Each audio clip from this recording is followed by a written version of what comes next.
Buenas, mi nombre es José Barreto Penié. Siguiendo el tema de hot tap, veremos la soldadura longitudinal y soldadura circunferencial. De forma muy resumida mostraremos la información que se debe tener para la realización de la soldadura longitudinal y circunferencial del fitting en la ejecución de un hot tap. Los datos fueron extraídos de normas aplicables y literatura técnica. El módulo de hot tap forma parte de un programa que abarca todas las fases en la construcción de gasoductos y facilidades. En la siguiente presentación veremos un resumen de cómo se evita la perforación y la fisuración cuando se ejecuta la soldadura del split tee o camisa para hacer un hot tap. Para evitar la perforación y la fisuración se debe verificar el espesor remanente por la fórmula de Barlow. A partir del certificado de la tubería en operación y el fitting, verificar la energía mínima que debe absorber el material, ensayo Charpy, y la dureza máxima, ensayo Picker. Verificación del espesor real en el perímetro donde se hará la soldadura circunferencial. Hacer pruebas de tintas penetrantes o partículas magnéticas en el perímetro donde se hará la soldadura circunferencial. Hacer WPS de soldadura, controlar la entrada de calor, verificar la velocidad de enfriamiento de las soldaduras, los rangos de tiempo T8 quinto. En el proceso de soldadura SMAO, utilizar electrodos revestidos bajo hidrógeno, hacer ensayos Charpy y de dureza en la calificación del procedimiento de soldadura PQR, controlar la fractura frágil y verificar el flujo dentro de la tubería. La perforación se producirá si la zona no fundida por debajo del charco de soldadura ya no puede contener la presión dentro de la tubería. El espesor mínimo que soporta una presión dentro de una tubería se calcula por la fórmula de Barlow, donde el esfuerzo circunferencial SH es igual a la presión, el diámetro exterior, partido 2 veces el espesor. En este esquema vemos que una tubería sometida a una presión interna tiene un esfuerzo circunferencial SH y un esfuerzo longitudinal SA. Un ejemplo de cálculo de espesor remanente. Para una tubería API 5L PSL2 X65, diámetro nominal 16 pulgadas por 0,5 pulgadas de espesor. El yield de esa tubería, de ese material, es 65.300 psi. El tensile o rotura es 77.600 psi. La presión de diseño en este caso está establecida en 1440 psi. Aplicando la fórmula de Barlow y sustituyendo para calcular el espesor, vemos que el espesor es de 4,48 milímetros, redondeando a 5 milímetros. Ese es el espesor que debe quedar luego que se hace el charco de soldadura.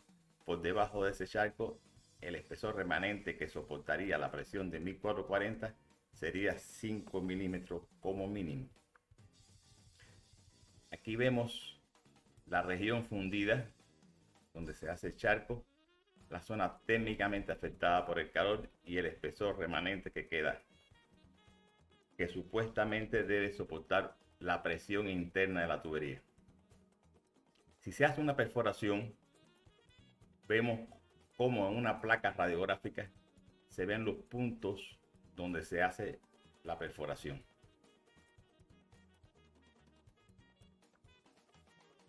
La perforación se verá en una tubería luego que se hace el corte de esa forma. Se ve el punto de perforación. Aquí igual se ve la perforación pero visto desde arriba. Como pueden ver, aquí la soldadura tuvo problemas en la ejecución. A partir del certificado de la tubería en operación y el fitting a instalar, verificar la energía mínima que debe absorber el material, ensayo Charpy, la dureza máxima, ensayo Vickers, Aquí tenemos un certificado de una tubería API PSL2 X65, diámetro de 16 pulgadas por 0,281 de espesor. Se hizo el ensayo que viene en el certificado de la tubería y aquí vemos los valores de energía. En el promedio tenemos valores entre 72 y 97 joules. La norma indica que para tuberías menores a 20 pulgadas y hasta grado X65, la energía que debe absorber mínima es de 27 joules. Por lo tanto, los valores vistos en el certificado están por encima de esa energía. Igualmente, la dureza se establece con valores máximos. En este caso, indican para acero carbono 200, el valor de dureza Brenner 200. En un certificado de la tubería API X65Q, ellos establecen que el valor máximo de dureza HB, dureza Vickers, es de 250. Como vemos, los distintos lotes o coladas tienen dureza por debajo del valor de 250. En la verificación del espesor real en el perímetro donde se hará la soldadura circunferencial, se recomienda que el metal del ducto, metal base, tenga un espesor igual o menor a 1/4 de pulgada, 6,35 milímetros, para evitar la perforación. La perforación o bullthrown es poco probable si el espesor de la pared del ducto con gas es de 1/4 de pulgada o mayor, siempre que la soldadura se haga con electrodo de bajo hidrógeno del tipo EXX18 y el diámetro sea 2,4 milímetros como máximo. Medir los espesores en el perímetro donde se realiza la soldadura circunferencial y donde se hará la perforación. Para ello se utiliza un equipo de ultrasonido donde se verifica primeramente la calibración de ese equipo de medición. Se hace la medición en la zona donde se hará la soldadura circunferencial, en el perímetro. También se deben hacer pruebas de tintas penetrantes o partículas magnéticas en el perímetro donde se hará la soldadura circunferencial. Es una buena práctica hacer tintas en las franjas en ambos extremos del refuerzo para verificar la integridad mecánica de los sectores donde se hará la soldadura circunferencial.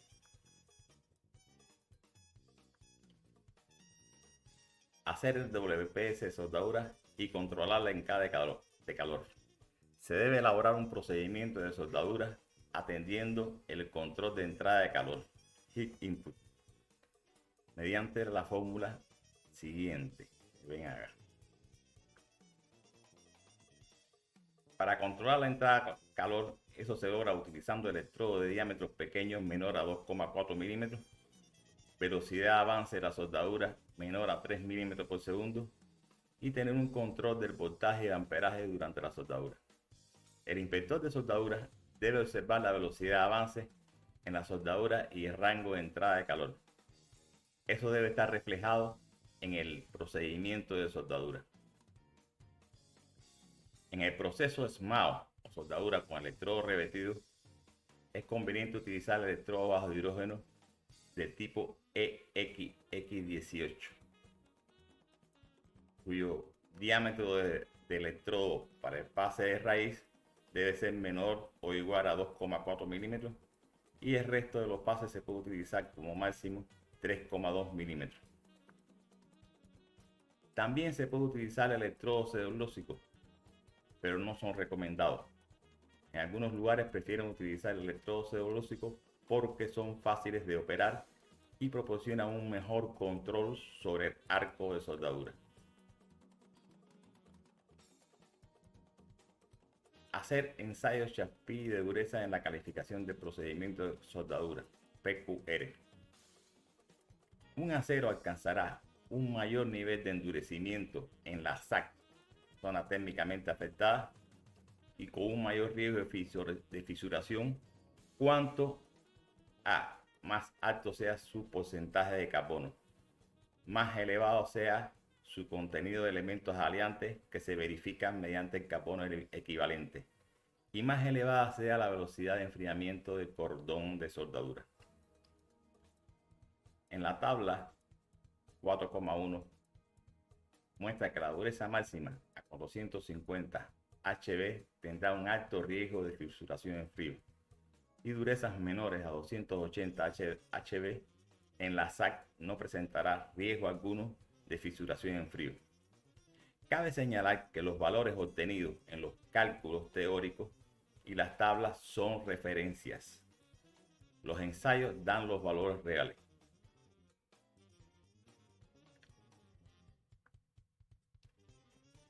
Podemos ver aquí un WPS calificado, donde se verifica la velocidad de avance y el rango de entrada de calor. También se debe poner en el procedimiento el precalentamiento que se debe hacer antes de ejecutar la soldadura y durante la misma. Atendiendo y observando esos valores, se logran valores de dureza y de ensayo Charpy de energía cuando se hacen los ensayos de dureza y de Charpy. En este caso, basado en el procedimiento anterior, se obtienen valores de dureza máximo de 250 HB. Y aquí se obtienen valores de energía de Charpy que están por encima de lo que establece la norma, que son 27 joules. En este caso 181, 157 y así sucesivamente. Una forma eficaz de evitar la presencia de estructuras frágiles en la zona térmicamente afectada y evitar la fisuración en frío es precalentar la unión soldada antes y durante el proceso de soldadura. Como vimos, eso debe estar reflejado en el procedimiento de soldadura. Los requerimientos que establece la norma API 5L de valores mínimos de energía absorbida en el Charpy se verifican en la tabla 8 de la norma citada. Vemos que para diámetros menores a 20 pulgadas y grados hasta X70 el valor es de 27 joules, y así sucesivamente van subiendo los valores. En este caso 40 joules para valores para grado de tubería X80 y superior. El control de la fractura frágil. La fragilidad es la capacidad de un metal de fracturarse con escasa deformación. Por el contrario, los materiales dúctiles o tenaces se rompen tras sufrir deformaciones plásticas. La fragilidad es lo contrario a la tenacidad. Absorbe poca energía. En la curva podemos ver un material frágil y un material dúctil. El área bajo la curva es la energía absorbida.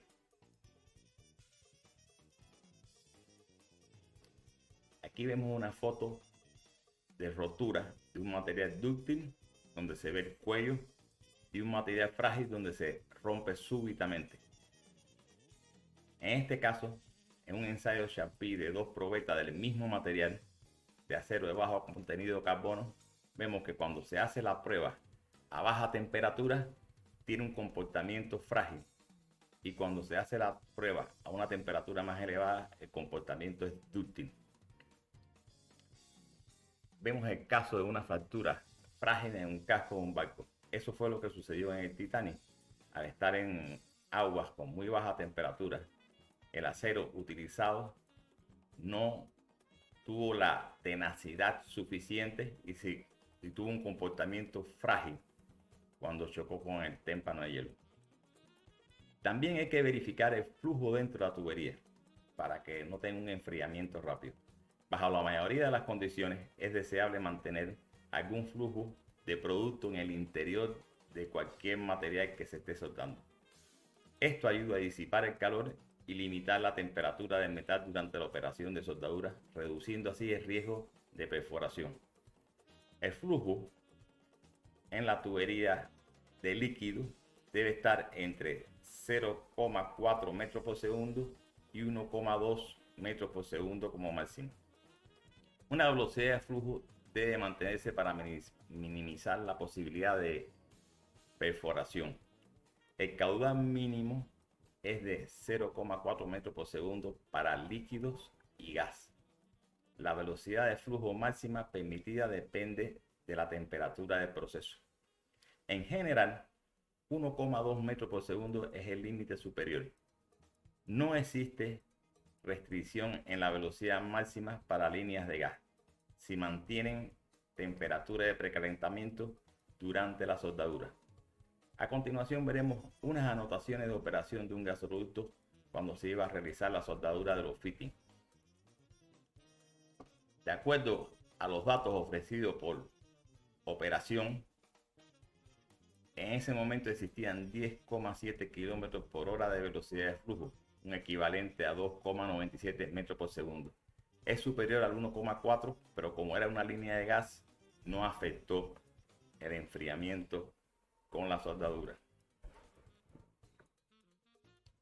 La fisuración puede ocurrir por el enfriamiento rápido que se genera debido al flujo de producto dentro de la tubería que elimina el calor rápidamente.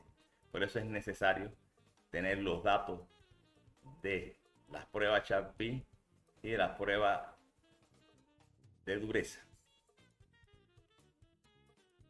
La soldadura longitudinal es la soldadura que se realiza para unir las mitades del split o camisa. En esta soldadura no interviene la tubería presurizada. En el caso de split con brida, se debe tener especial cuidado que la brida quede alineada. Además, proteger la cara de la brida de la salpicadura de la soldadura. Esta es una brida, un split con brida. En estos casos se debe verificar el rating de la brida que debe cumplir con los parámetros de operación del ducto. El material y el espesor de las medialunas que envuelven la tubería deben ser compatibles con el material del ducto. Ejemplo, si la tubería es API 5L PSL2 X65, el material debe ser ASTM A694 o ASTM A860 de grado F65. El espesor del fitting debe ser igual o mayor al del ducto en operación.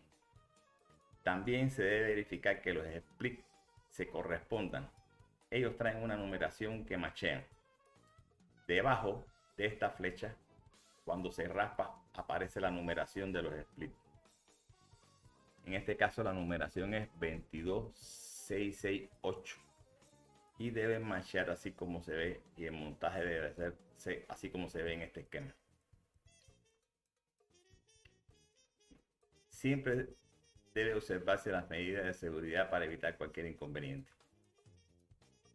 Soldadura longitudinal con backing evita el contacto de la soldadura con la tubería en operación.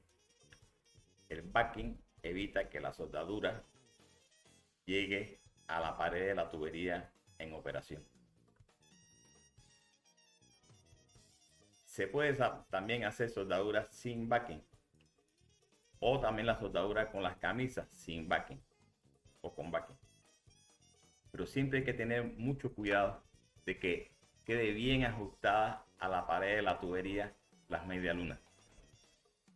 En el caso de la camisa, el montaje se realiza garantizando que no exista huelgo u ovalizaciones en las mitades de la camisa respecto a la tubería. Lo óptimo sería utilizar dos soldadores y las soldaduras deben hacerse del centro hacia el extremo, por ambos lados si son dos soldadores de forma alterna. Primero este lado y el otro lado, y después este lugar y el otro lado. Vemos algunos esquemas de refuerzo, camisas de refuerzo. Los numeritos dentro del círculo indican la secuencia de soldadura que se debe aplicar. También se pueden utilizar solder o ponchillo como refuerzo a la zona donde se hará la perforación, o un esquema que incluya camisas con sada de los cuchillos. Esto fue una soldadura donde se soldó la camisa con sada de cuchillo.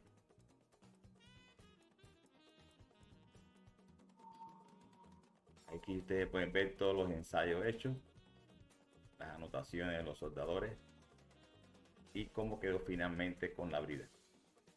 Esas imágenes se pueden encontrar en las normas API estándar 1104 anexo B, ASME B314 capítulo 2 de diseño, ASME B318 apéndice I, entre otra literatura. En conclusión, el inspector supervisor solo debe comprobar que los valores de las características físico-químicas del material, los parámetros de soldadura y ensayo cumplan con los requisitos para una operación segura y eficiente.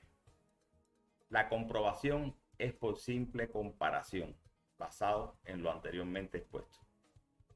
Para profundizar sobre estos temas, los invitamos a participar del curso módulo de Hot Tap. Para más información se pueden contactar con el número de teléfono que aparece en pantalla o por la dirección de mail. Los esperamos. Muchas gracias.